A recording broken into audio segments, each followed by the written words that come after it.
Racikan Berita 1. Assalamualaikum warahmatullahi wabarakatuh. Kita ketemu lagi rekan-rekan, memberikan lagi masukan untuk kajian, pemikiran, dan jadi tugas tanggung jawab kita untuk mencari solusi dengan apa yang kita sedang hadapi. Kembali saya ingatkan, kalau dianggap ini ngaco, jelek, buang aja di got, gitu ya. Saya akan mulai dengan langkah strategis yang dilakukan Pak Prabowo Subianto baru-baru ini adalah beliau memangkas APBN sekitar 30-40%. Sebesar kalau nggak salah jumlahnya 306 triliun dari APBN itu. Ini menarik, kenapa 30-40%? Saya pernah membaca udah lama itu, kalau nggak salah 2-3 tahun yang lalu, Prosumetro itu pernah mengatakan terindikasi kuat korupsi APBN itu sekitar 30-40%, kata Prosumetro beberapa tahun yang lalu. Jadi mungkin itu jadi acuan. Korupsi di mana? Anggaran berupa apa? Ya korupsi dimaksud pemborosan segala macam ya. Jalan-jalan ke luar negeri, saya pakai istilah jalan-jalan dengan bungkus tutupnya kunjungan kerja, kerja ke luar negeri, jalan-jalan. Kemudian studi banding ke luar negeri. Lu siapa studi banding? Bukan ekspor, bukan apa, buat bungkus. Dan banyak hal lagi yang lain. Yang ini selama masa Jokowi dikembangbiakan. Nah sekarang Pak Prabowo harus membongkar habis, mengatasi, menghilangkan korupsi-korupsi yang selama ini berkembang biak dan diternakan oleh Jokowi melalui ternak-ternak yang begitu gaya-gayanya. Apalagi apa yang dilakukan Pak Prabowo, saya melihat lebih sebagai pembenahan, pembongkaran PKI gaya baru dengan Jokowi sebagai ujung tombaknya, termasuk dan terutama yang sekarang sedang mulai dikerjakan Pak Prabowo adalah membebaskan polisi, mengembalikan polisi dari kudeta PKI gaya baru oleh Jokowi, dan ini ternyata 100% benar dari papan riset oleh teman saya, terbuka di publik pada bulan November 2015 di Kartika Chandra yang hadir banyak kejadian. Jadi pertanyaannya, bukan pertanyaan, tantangannya Pak Prabowo berusaha menjawab untuk pertanyaan bagaimana dan kapan polisi bisa merdeka dari kendali Jokowi dengan PKI gaya barunya. Jadi jelas itu mengatakan strategi PKI gaya baru yang Jokowi itu ngendalin polisi. Kenapa? Semua kan hukum lewat polisi. Sehingga polisi sudah dirusak berat, sehingga ada yang mengatakan di medsos, polisi bubarin aja bikin baru, udah rusak berat. Sebagai institusi loh ya, polisi yang baik banyak, saya kenal. Mereka disingkirin, dibikin gak berkutik. Kenapa Listio Sigit masih bercokol di sana?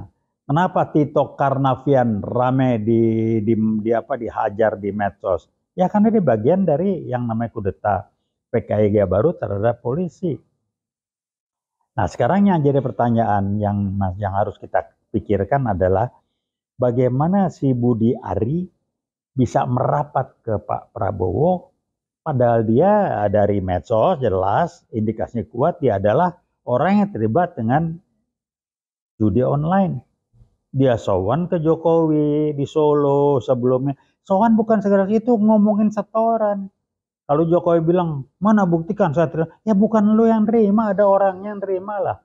Bukan juga dulu bisnis begitu, emang pejabatnya kita kasih. Orang yang ditunjuk pejabat itu yang bagian terima duit. Pejabat yang korup begitu.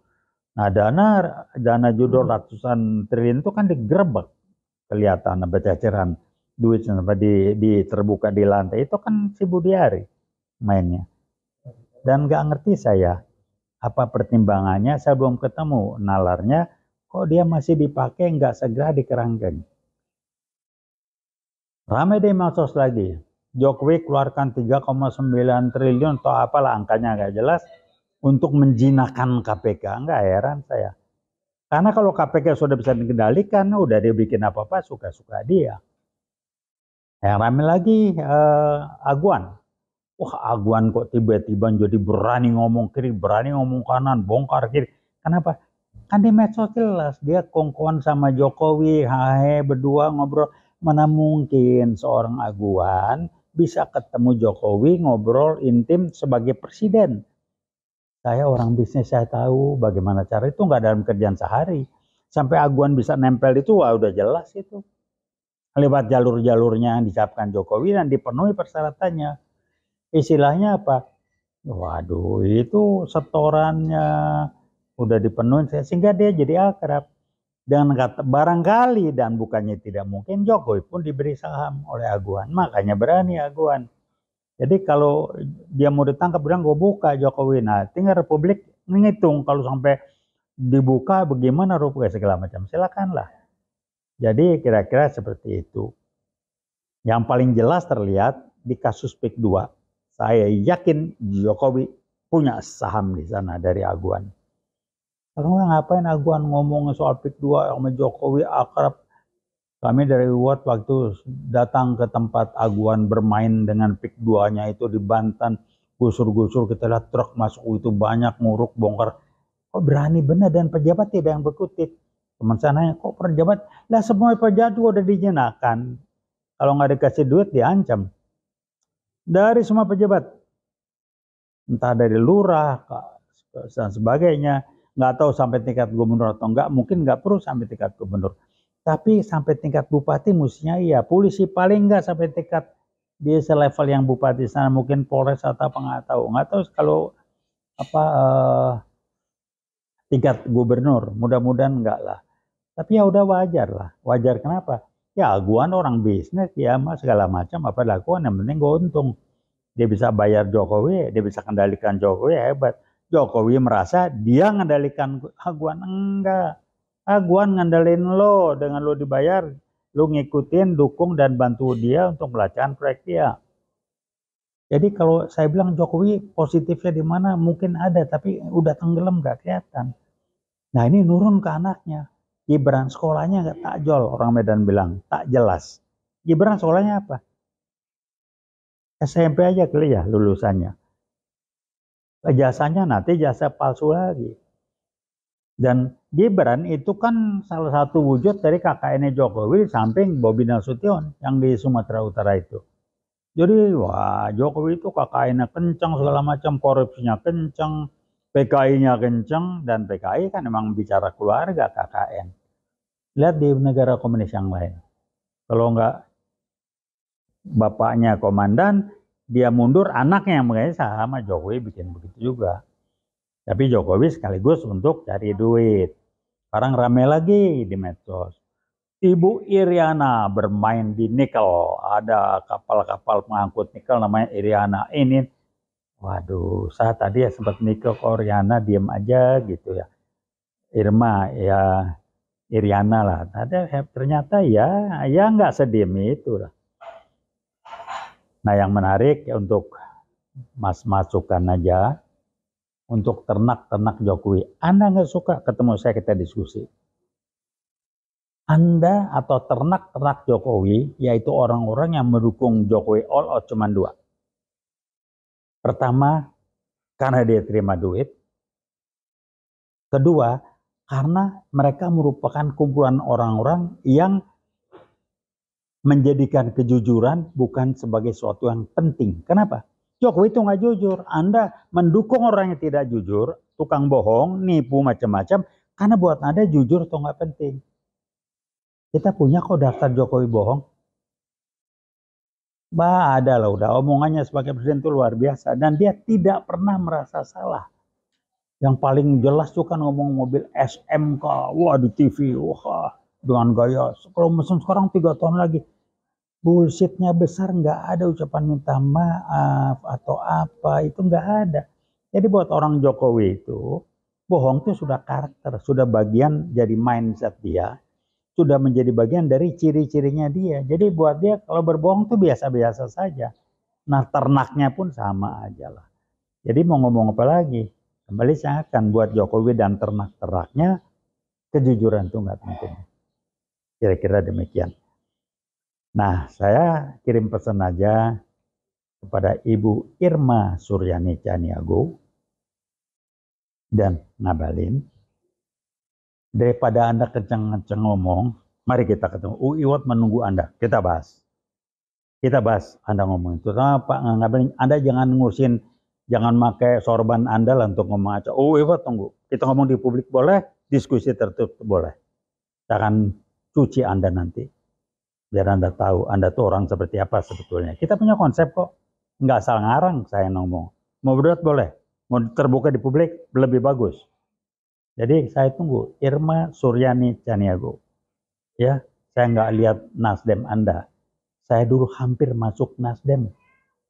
Karena saya ajakin teman dekat saya ketemu Pak Surya Paloh. Tapi kemudian saya kata mohon maaf, waktu Nasdem kalau ada yang belum ada orang-orang kayak Anda yang berbunyi begini, saya mengatakan saya kembali kepada prinsip saya tidak akan masuk partai apapun walaupun Nasdem saya hargai waktu itu. Ternyata ya 2 kali benar.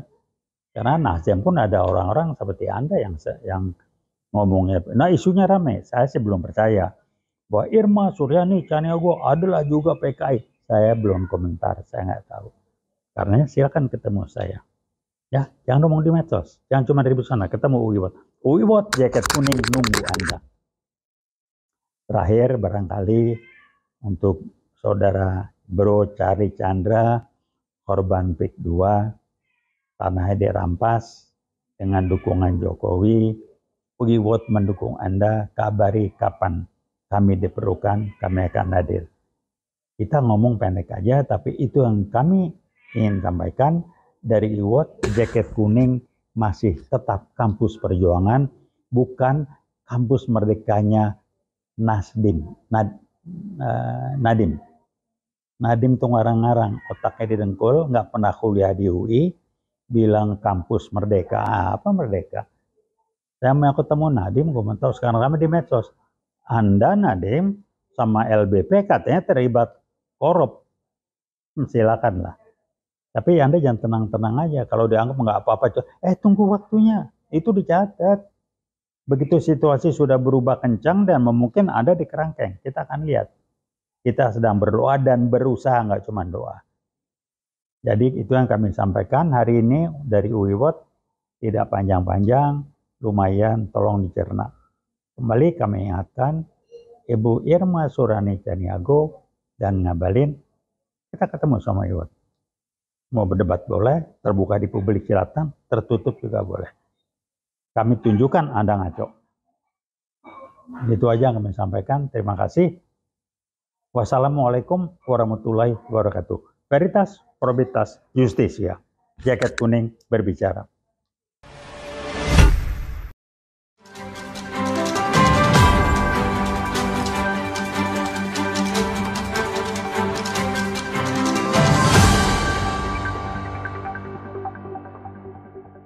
Racikan Berita 1.